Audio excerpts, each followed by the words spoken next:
Well, good morning, everyone. Hope you're having a great start to your day, and we love you guys coming on live with us if you can, and we thank you for listening to the Doctor is in podcast, and we're happy to say hello to a few friends. Number one on the hit parade this morning, Brahim. Mike, you're number two. Nothing surprising there. Sandy from Fergus Falls, Minnesota. Right at the top, Fran from Orangeville. John, there's our friend from Elgin, Illinois. Sandra from Aurelia. Maureen, good morning from Newfoundland. Barbara from Kansas. And Janice from Brampton, good morning to you. Kevin, there he is from Oshawa. Gary from Bolton. Andrea, Niagara Falls. Sharon, Niagara Falls. How do you like that? Monica, Granby, Quebec. Good morning to you. Cecilia, Manitoulin. Donna from Park Hill. Vera, Newfoundland. Danny, how are you? Kathy from Simcoe. Good morning. Dorothy, PEI. Gloria, New York. Amaro, how are you from Ottawa? And Jeanette, how are you from Hearst, Ontario? Wendy from Markham. Nicole from our staff. Dave, Muskoka. Jean from Peterborough. Judy, how are you? And Wanda from Virginia. Jeanette, how you doing? Milika, Stouffville, Ontario. Georgie. And from Albany, New York, Debbie, Sturgeon Falls. Rhonda, how are you? Georgie from Halifax, Nova Scotia. Olga, Port Elgin, New Brunswick. Guylaine, bonjour. Catherine, Parksville, British Columbia. And Dallas from Sault Ste. Marie. Good morning. Nina, Chatham, Monica. Sandy from Chilliwack, British Columbia. And Donna, Bell Valley. Carol, Mount Pearl, Newfoundland. Dale, good morning. And Rose, good morning to you. Chantal, Sudbury, sorry. Ornelia, how are you? Yvonne, PEI. Marianne, she says she's in the clouds. Joanne. Rosa, Montreal. Francis Marie, good morning. And Crystal from Calgary. Donna's.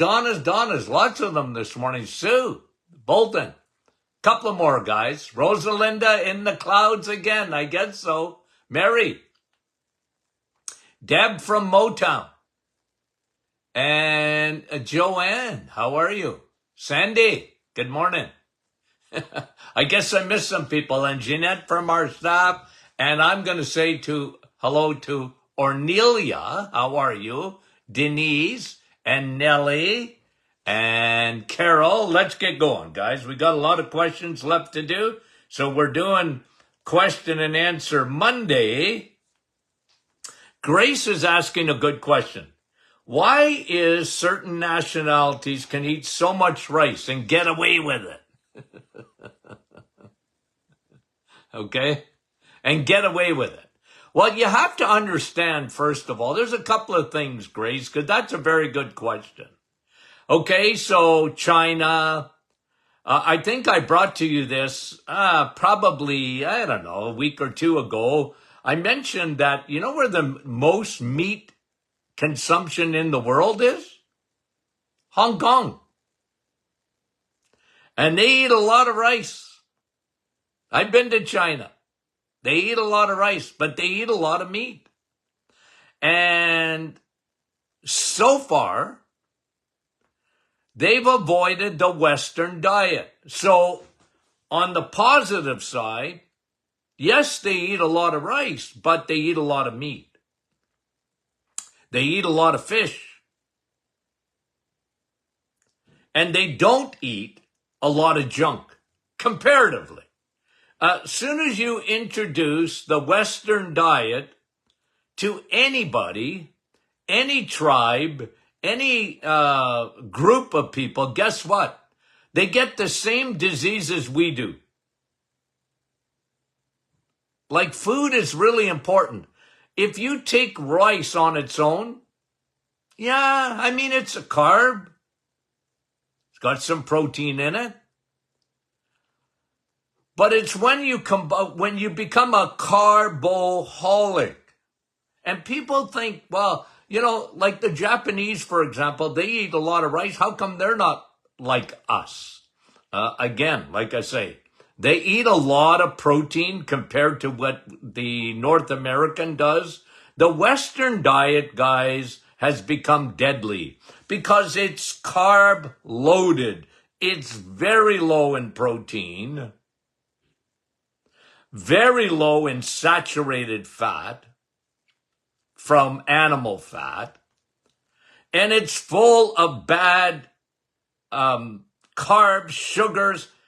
You add sugar to bad fat, and you got a big problem. The bad fats are the oils they cook the food in.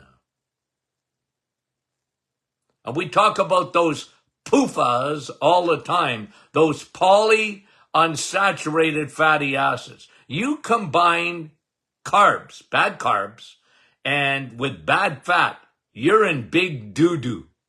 That's what other populations that eat a fair amount of rice, they don't do that. And when they do, they're in trouble just like us. I used to run around in my practice days. I did a lot of seminars. Now we do webinars. Okay? But I used to do seminars. And I enjoyed that. And one of the main groups I used to speak to were the First Nations. And I would tell them, go back to your roots in eating. You're eating the Western diet now, which is carb loaded and bad fat loaded. The white man is trying to kill you with food, And they used to, no, because there's so much diabetes amongst the First Nations. I said, yeah, genetically, you're probably a little bit predisposed, but at the end of the day, it's not your genetics, it's what you're eating. There'd be no diabetes if you were living off the land and, eating animal protein and fat. You'd have no diabetes whatsoever in your population. So that's the answer. The answer is bad carbs and bad fat, the combination of the two of them. And that is the Western diet, big time. And populations that avoid that, they'll do well. They'll do well. So Grace, that's why certain nationalities eat rice and it don't bother them. Okay? I'll give you an example. India.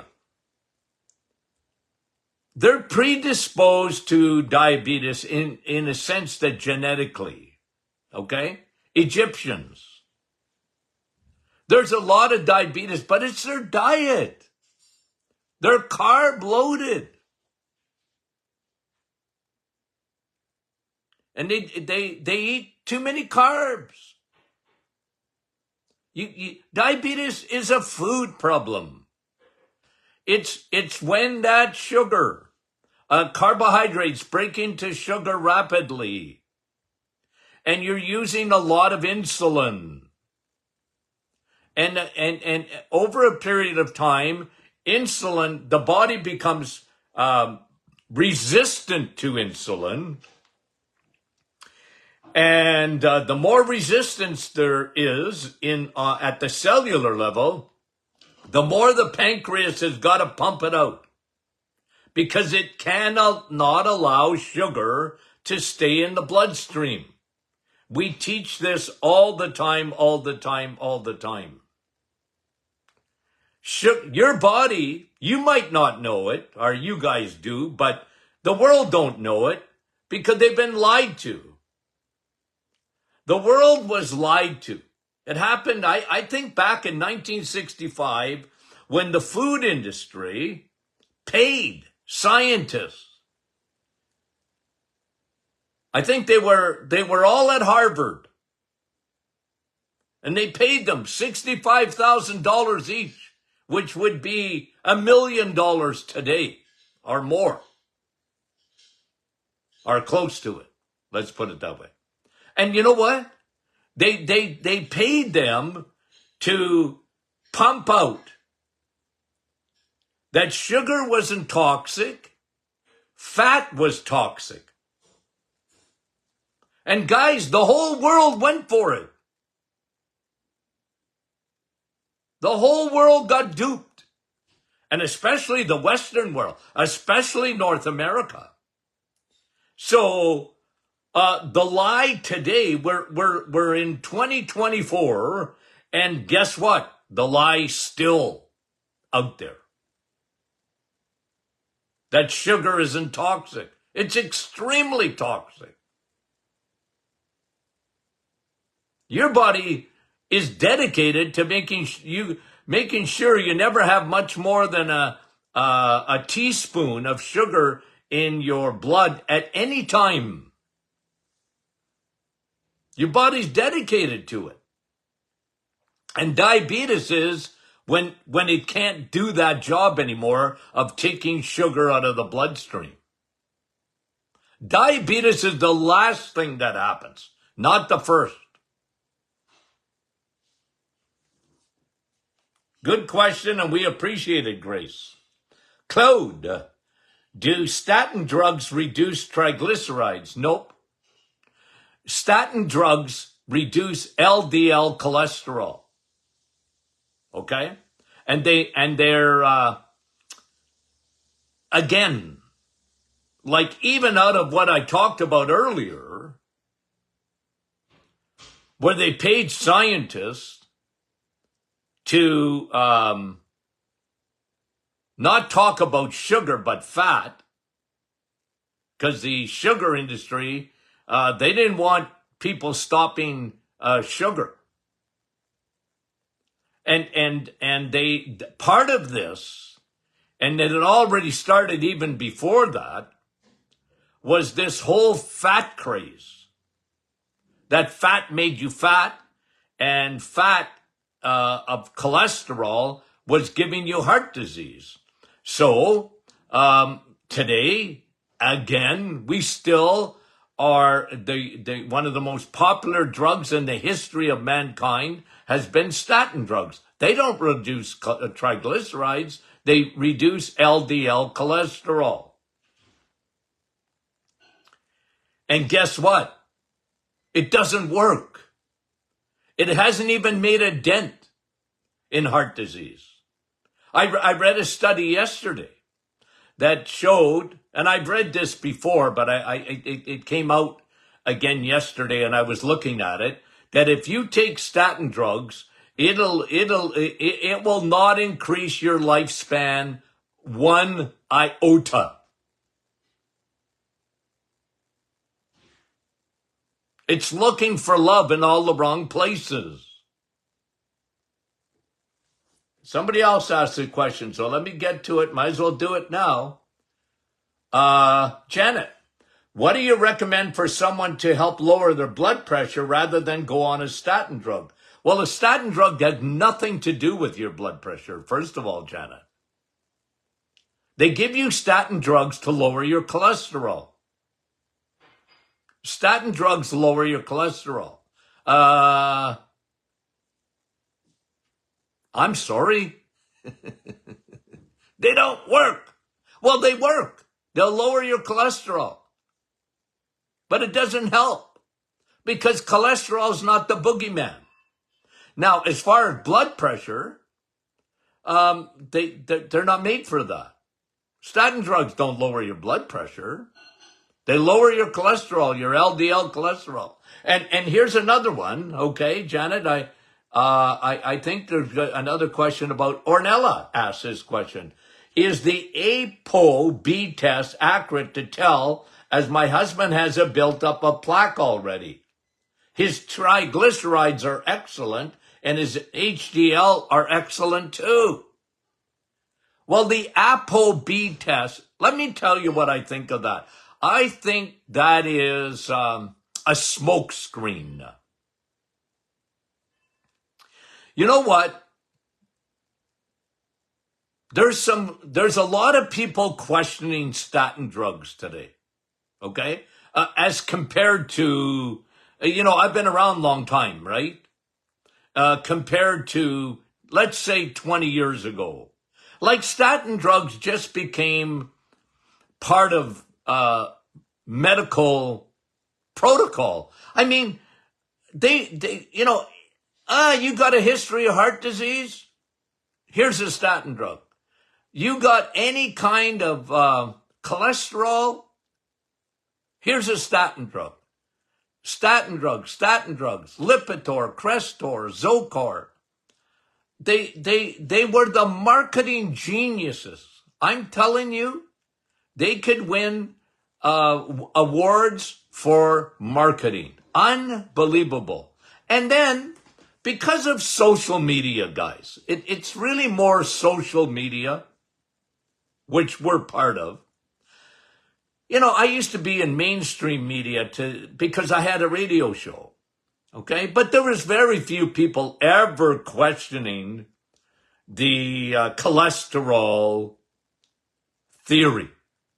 There was very few. It was part of the narrative of medicine. And the results were and are, they're terrible. It hasn't worked. If it was work, let me give you an example. Okay? Let me give you an example of what I'm going to say. If something works, I'm going to give them a high five. Okay? In the medical and drug industry. Okay? For example, antibiotics. It's the greatest discovery in medicine. Even insulin, a wonderful discovery in medicine. Hallelujah. I'm happy. If you need an antibiotic, by all means. So I'm not against medication. I'm not one of these purists, okay, that say, well, you know what? Throw out medicine. It's like throwing out the baby with the bathwater. Look at, if you get in a car accident, don't call me. Well, I can pray for you. You need surgery, perhaps, and you need antibiotics. That's medicine. That's the way it should be. I'm all for that. If I thought for 1 minute, guys, that statin drugs worked, if I thought for 1 minute that there was a place for them, I'd be telling you to take them if needed.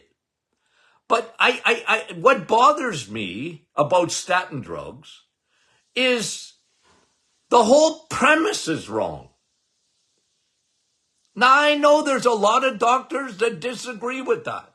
They still, and this APO, these small particles of cholesterol. Oh yeah, but they're important to test and all that. To me, that's a smokescreen. It's a red herring. It's a diversion. It's getting people confused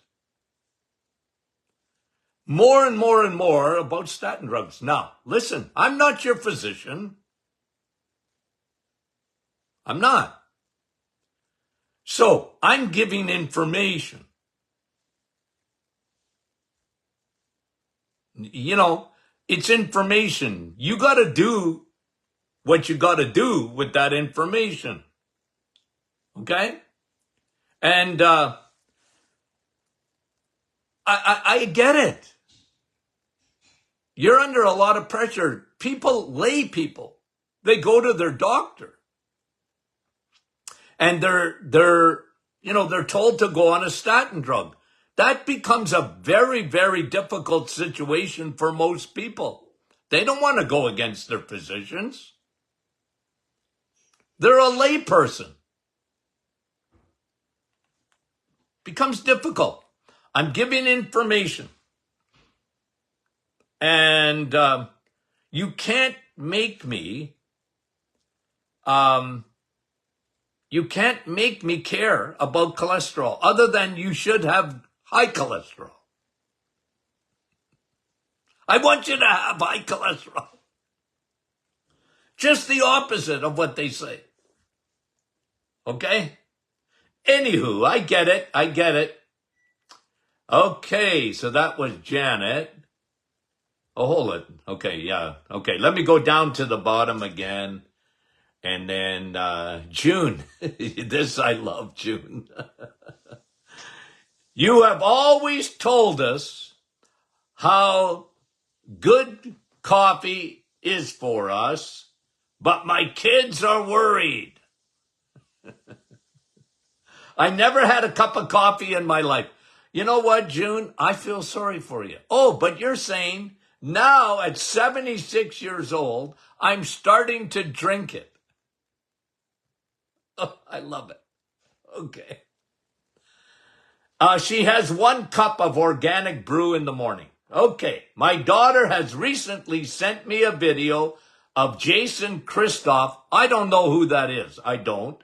Saying there exists a study that says coffee stops the flow of oxygen to the heart. Now, June, I don't know how long you've been following me, but when I see something stupid, I get a migraine. Okay? That's what, it gives me a headache. When I see something silly. Now, I don't know who Jason Christoff is. Okay? I don't.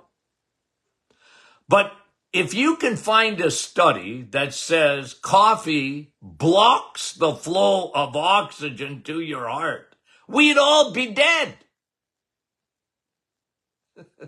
The millions of coffee drinkers, I would have been dead a long time ago. Okay? But let me just say this, Janet. Okay? No, June. Coffee, I got 150 studies. If you get my book, Sun, Steak, and Steel, and Sleep, and Coffee, I got a chapter in there on coffee. And I talk about all those studies that show the benefits of coffee. That is why at the Martin Clinic, we call it the real vitamin C. It is 1,000 times stronger than the other vitamin C, which is ascorbic acid. The more they study coffee, the more it is a superstar of nutrients. Coffee. Isn't that wonderful? Like, I look at that as a gift. I look at it as a gift. You get to drink coffee. Hallelujah. You know what I mean? And then you get a study. It blocks oxygen to the heart. Holy moly. That's deadly. Like, June, I just got a headache. Okay? And I'm a little comical about it. But it's because that study is comical. I find it funny. But it still gave me a headache. Thanks for the question, June. We appreciate it. Heather, Rura. What is that? Well, it's when people get these real big skin blotches of purple on their skin, okay? And they're blotches of, I saw a person this weekend. I was at a wedding and I saw it this weekend. Somebody with purpura. Now that can be an autoimmune thing, oftentimes caused by medications, anti-clotting medications. People that have had a heart attack or whatever, they put them on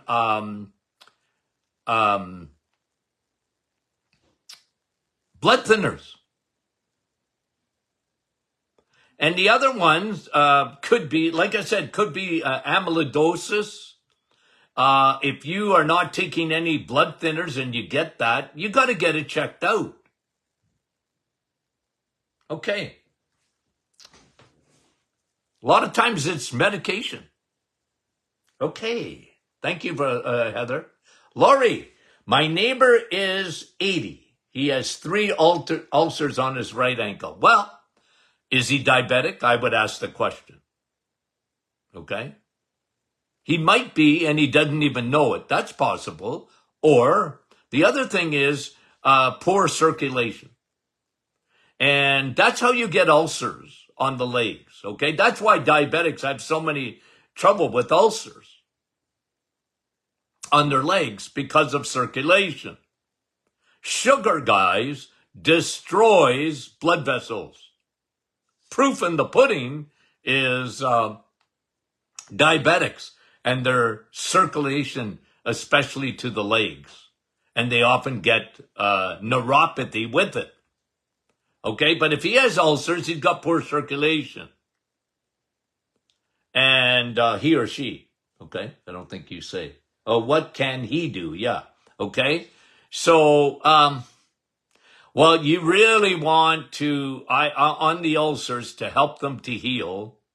I love Navitol, taking Navitol because it elevates nitric oxide. It really helps with circulation. The other thing, I'd put oil of oregano right on those ulcers to help them heal and not get infected.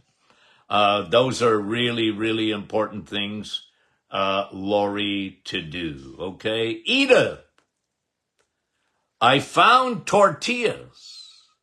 Okay. 22 grams of carbs. Now, Edith, right out of the gate, I would tell you that ain't good for you. Like, that's way too many carbs. But did you mean 22 grams of protein? I don't know. 20 grams of fiber, who cares? And 1 gram of sugar. Okay? Not a lot of sugar, but certainly way too many carbohydrates. Unless you meant protein.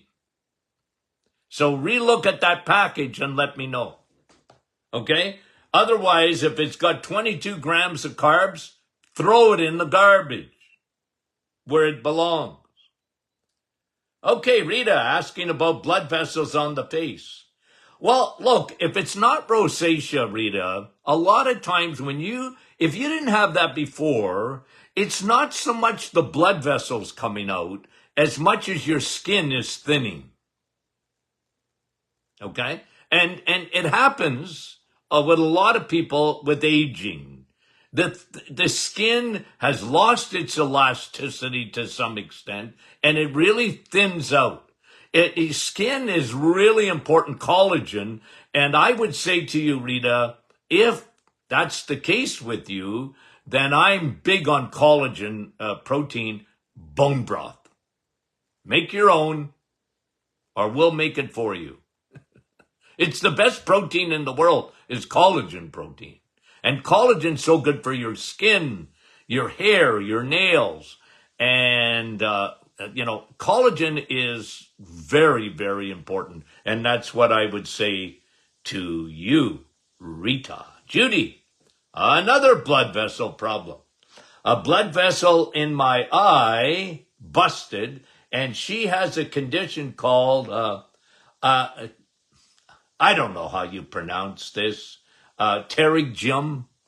It's Pterygium. Terygum. I know what it is. It's a problem on the cornea. And I think if you Googled that, Judy, you'd find it would tell you you need surgery. And they're much better at it today than they used to be because you can use a laser usually. Okay. Now, I don't know exactly the condition of your eye. The blood vessels, look, eye health is blood vessel health. Again, I went to the feet and I talked about those ulcers, right? Now I'm going to talk about the eye. If you look at the anatomy of an eye and you look in behind the eye, everything you see is blood supply. And again, I rest my case when I tell you that diabetics have a lot of trouble with their eyes. Why? Blood supply. Sugar in the blood. It destroys eyes. That's why diabetics have so much trouble with diabetic retinopathy and glaucoma. And all of those things in the eye, at the first thing I look at is circulation. Two things. I have never in my life seen anything better than doing those two things. Well, obviously the diet, getting rid of the sugar as much as possible, and I mean that. And then supplements. Two things I like the best for eyes.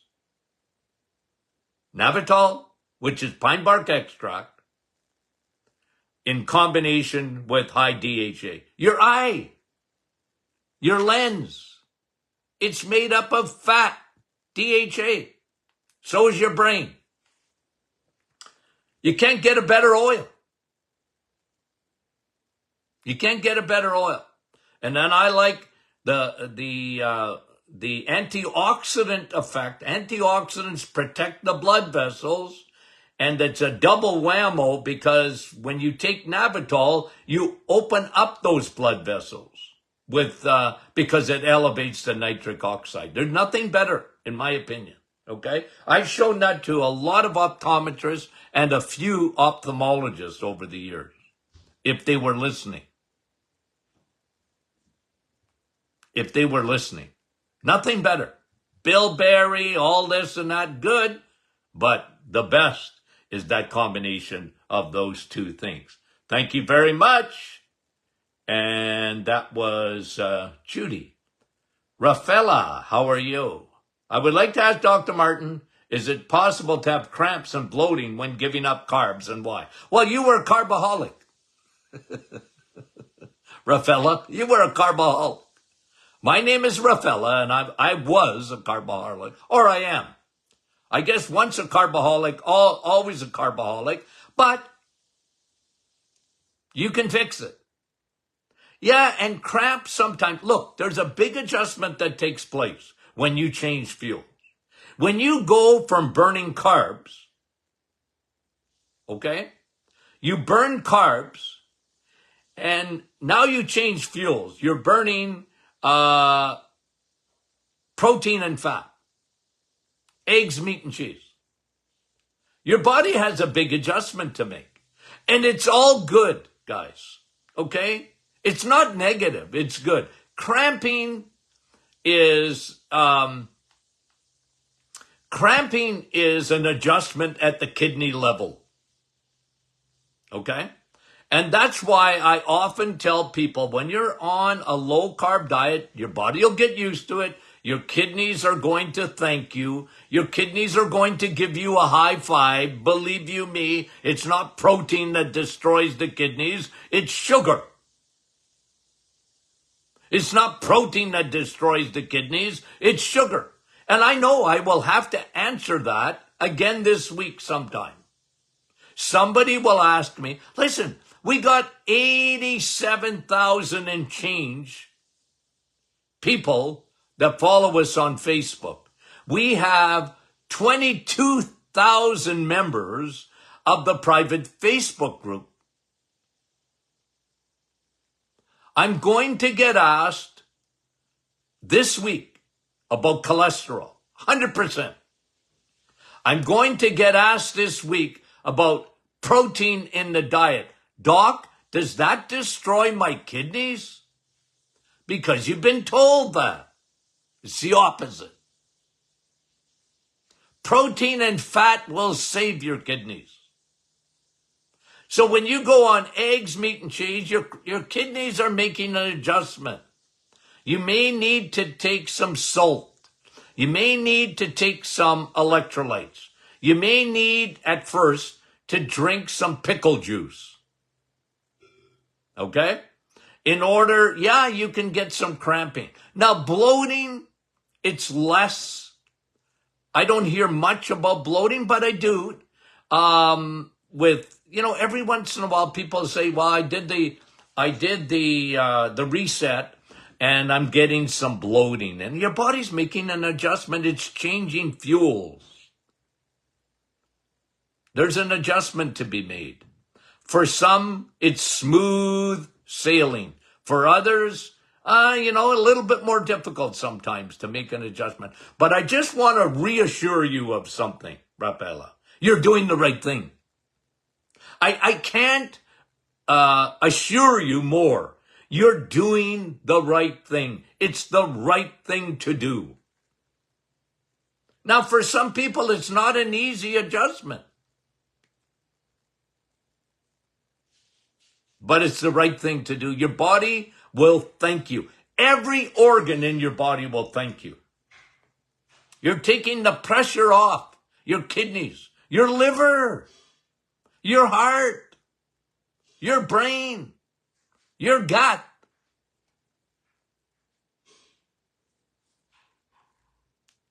Appreciate it. Okay, and Janet, what do you do for someone to help lower their blood pressure rather than go on a statin drug? Well, I answered that in a sense that statin drugs don't even touch it. But what do? Open up your blood vessels, Navitol. Cut out the sugar because that makes a big difference at the kidney level for blood pressure. Okay? Big time. Janet, okay? Bruce, researchers at the University of Michigan reported that turmeric and green tea both cause toxicity in the liver. Well, Bruce, am I saying I'm getting another migraine? Yeah, it's coming on. Because I talk about a red herring. Okay, look. I've been dealing with supplements for 50 years. Okay? Plus. I'm not saying that it can never happen. Okay? All I'm saying is it's a red herring. Why? Because the waiting rooms in the hospitals, the waiting rooms at the walk-in clinics, they're not filled with people. Oh, I know why you got liver toxicity. You're taking turmeric. Now, listen, turmeric is not near as bioavailable as the extract of turmeric, which is curcumin. Okay? And guys, it's like, let me use an example. Vitamin D. They said, and you still hear, there's a war on vitamin D. And, vitamin D, you're taking too much. You're going to die. And I can tell you, from the most recent statistics, we're going to go to the year of 2022. The 2023 is not out yet. Okay? 2022. In North America, 2022, not one person died of an overdose. Not one person died of an overdose of vitamin D. And I can tell you something else. Not one person died of an overdose of turmeric or green tea. I don't know why you want to drink green tea when you can drink coffee. But all I'm saying is more people died from drinking too much water.